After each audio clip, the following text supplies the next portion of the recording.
Pasakykit, dėl Seimo narių atlyginimų, jūsų vertinimų nuo naujų metų reikia juos didinti ar nereikia, nes čia buvo irgi visokių pasiūlymų, galbūt dar atidėti? Kiek žinau, pertraukos metu Teisėtvarkos komitetas susirinkęs spręs, ar reiškia, tai atitinka konstituciją, taip pasakysiu, paprastai. Miela Lietuva, aš taip nemoku, bet Marius padarys geriau, bet aš tik pradėsiu. L ir plus J yra Lie. V plus A, U yra U. V plus A yra V. Mario, pakartok tu. Seimo pirmininkė sako, kad anglų kalbos mokėsi kokius 3 kartus. So, what other languages do you speak? It's very good. Yes, and do you speak other languages despite Lithuanian or English? English. English. What was your biggest dream when you were a child?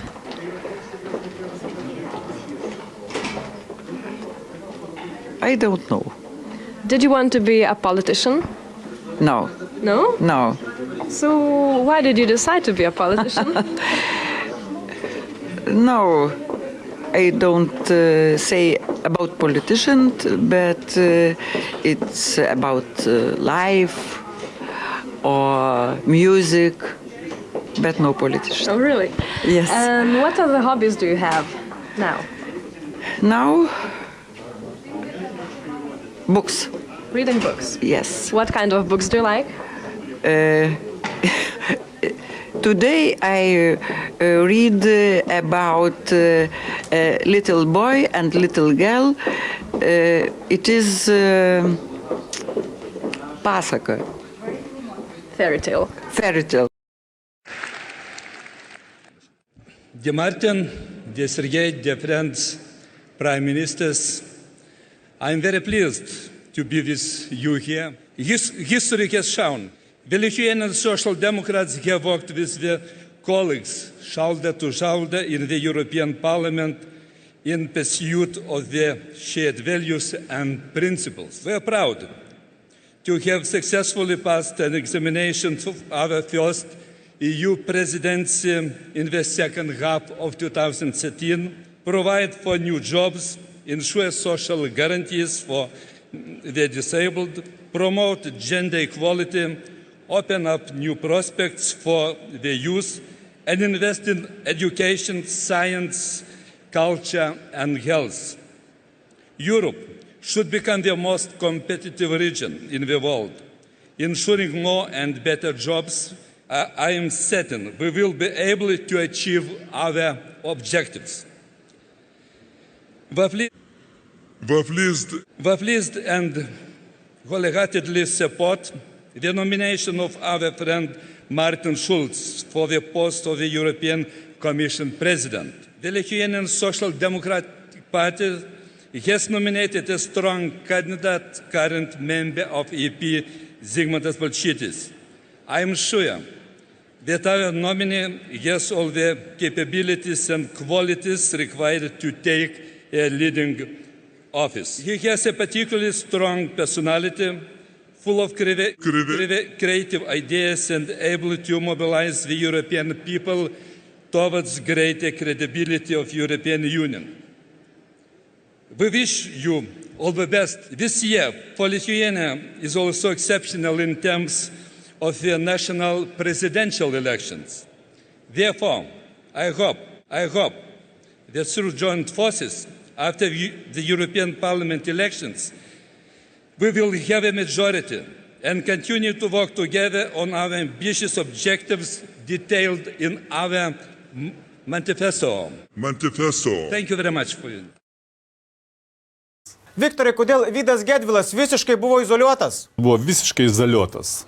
Visiškai buvo izoliuotas. Nesupratau, ne taip ištariau? Izoliuotas. Visiškai izoliuotas. Izoliuotas. Izoliuotas. Izoliuotas? Izoliuotas.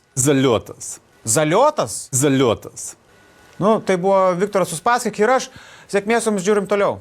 Viktoras Uspaskichas. Na, gal apie... Lietuva balsuoja už rusą. gerbiamasis. Dabar aš nesuprantu. Mano jau grožis senai išnyka. Ir ką? Ir nieko. Žiūrint dabar į kamerą, mane turi areštuoti. Na, tvarkoj, ar ne? Taip. Bet. Ir. Na, bet. Davai prabalsuojam.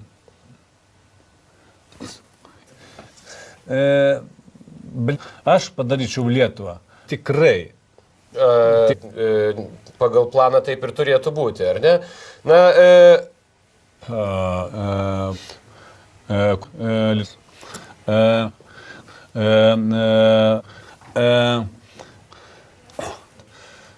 nu,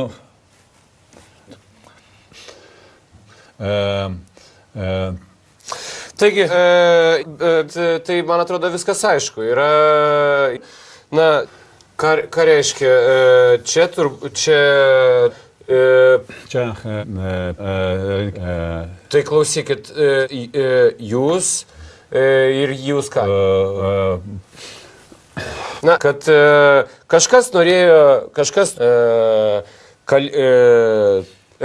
ar ne? Bet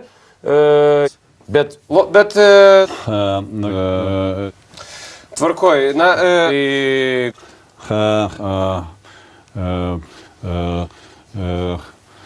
kaip mes lygti ir, bet reikia suvokti, kad iš dangaus nieka nenukristų. Kągi, ačiū Jums, kad atvykot pas mus į laidą, dėkoju už pokalbį, kalbėjom su darbo partijos pirmininku Viktoru Uspaskichu.